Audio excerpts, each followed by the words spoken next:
ഇന്ന് 2025 നവംബർ 11, അതായത് 11-ാം മാസം 11-ാം തീയതി. ഇന്നത്തെ ദിവസത്തിന് ഒരു പ്രത്യേകതയുണ്ട്. പ്രപഞ്ചം ഏറ്റവും ഹൈ വൈബ്രേഷനിൽ നിൽക്കുന്ന ഒരു ദിവസമാണിന്ന്. സാധാരണക്കാരെ സംബന്ധിച്ചിടത്തോളം ഇത് ഒരു സാധാരണ ദിവസമാണ് എങ്കിലും മാനിഫെസ്റ്റേഷനും ലോ ഓഫ് അട്രാക്ഷനും അറിയാവുന്നവർക്ക്, അത് പ്രാക്ടീസ് ചെയ്യുന്നവർക്ക് ഇന്നത്തെ ദിവസം വളരെ പ്രധാനപ്പെട്ടതാണ്. ഇന്നത്തെ ദിവസം രാവിലെയോ വൈകുന്നേരമോ 11:11 സമയത്ത് നിങ്ങൾ എന്ത് കാര്യം ആഗ്രഹിച്ചാലും അത് നടക്കും എന്നാണ് പറയുന്നത്. നിങ്ങൾക്ക് നടന്നു കിട്ടേണ്ട ഏറ്റവും വലിയ ഒരു ആഗ്രഹം നിങ്ങളൊരു പേപ്പർ എടുത്ത് 11 മണി കഴിഞ്ഞ് 11 ആകുന്ന സമയത്ത് 11 തവണ പേപ്പറിൽ എഴുതണം. അല്ലെങ്കിൽ 11 തവണ പറയണം. കൂടുതലും എഫക്റ്റീവ് എഴുതുന്നതാണ്. ഏതാഗ്രഹം പറയുമ്പോഴും ആ ആഗ്രഹം നടന്ന് കിട്ടിയതായിട്ട് വേണം പറയാൻ. പ്രസൻറ്റ് ടെൻസിലല്ല പറയേണ്ടത്, നടന്ന് കഴിഞ്ഞതായിട്ട് വേണം പറയാനായിട്ട്. എനിക്ക് 50,000 രൂപ ലഭിച്ചതിന് നന്ദി, അങ്ങനെ പറയാം.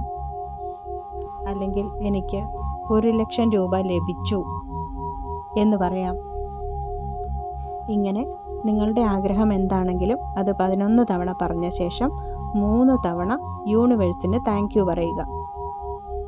പ്രപഞ്ചം ഏറ്റവും ഹൈ വൈബ്രേഷനിൽ നിൽക്കുന്ന ഒരു സമയമായതുകൊണ്ട് തന്നെ നിങ്ങൾ എന്താഗ്രഹിച്ചാലും അത് വിശ്വാസത്തോടെ ആഗ്രഹിക്കണം, പോസിറ്റീവ് മനസ്സോടുകൂടി ആഗ്രഹിക്കണം എന്ന് മാത്രമേ ഉള്ളൂ. എന്താഗ്രഹിച്ചാലും അത് നടന്നിരിക്കും. ഒരുപാട് പേർക്ക് വർക്കൗട്ടായിട്ടുള്ള ഒരു മെത്തേഡാണിത്. വിശ്വാസത്തോടുകൂടി പോസിറ്റീവ് ആറ്റിറ്റ്യൂഡോടുകൂടി ചെയ്യുക. ആഗ്രഹം എഴുതിയ പേപ്പർ ഈ ആഗ്രഹം സാധിച്ചു കിട്ടുന്നത് വരെ വളരെ സൂക്ഷ്മതയോടുകൂടി എവിടെയെങ്കിലും സൂക്ഷിച്ചു വെക്കുക. നിങ്ങളുടെ അലമാരയിലോ പേഴ്സിലോ അവിടെ എവിടെയെങ്കിലും സൂക്ഷിച്ചു വെക്കാവുന്നതാണ്. ഒരു കാര്യം മാത്രം ശ്രദ്ധിക്കുക. 11 മണി കഴിഞ്ഞ് 11 തുടങ്ങുമ്പോൾ നിങ്ങൾ നിങ്ങളുടെ ഈ ആഗ്രഹം എഴുതി തുടങ്ങുമ്പോൾ മറ്റെല്ലാ ചിന്തകളും മനസ്സിൽ നിന്ന് മാറ്റി ഈ ഒരു കാര്യത്തിൽ മാത്രം കോൺസെൻട്രേറ്റ് ചെയ്ത് എഴുതുക. ഏതൊരു കാര്യം ചെയ്യുമ്പോഴും നിങ്ങൾക്ക് ആദ്യം ഉണ്ടാകേണ്ടത് വിശ്വാസമാണ്. വളരെ വിശ്വാസത്തോടു കൂടി മാത്രമേ ഇത് ചെയ്തിട്ട് കാര്യമുള്ളൂ. നേരിയ ഒരു സംശയം പോലും ഇതിൻ്റെ റിസൾട്ടിനെ ബാധിക്കാം. അതുകൊണ്ട് യാതൊരുവിധ സംശയത്തിനും ഇട കൊടുക്കാതെ പരിപൂർണമായ വിശ്വാസത്തോടുകൂടി ഇതെഴുതുക. ഉറപ്പായും നിങ്ങൾ ആഗ്രഹിക്കുന്ന കാര്യം നടന്നിരിക്കും. വീഡിയോ ഇഷ്ടപ്പെട്ടാൽ സബ്സ്ക്രൈബ് ചെയ്യാൻ മറക്കല്ലേ.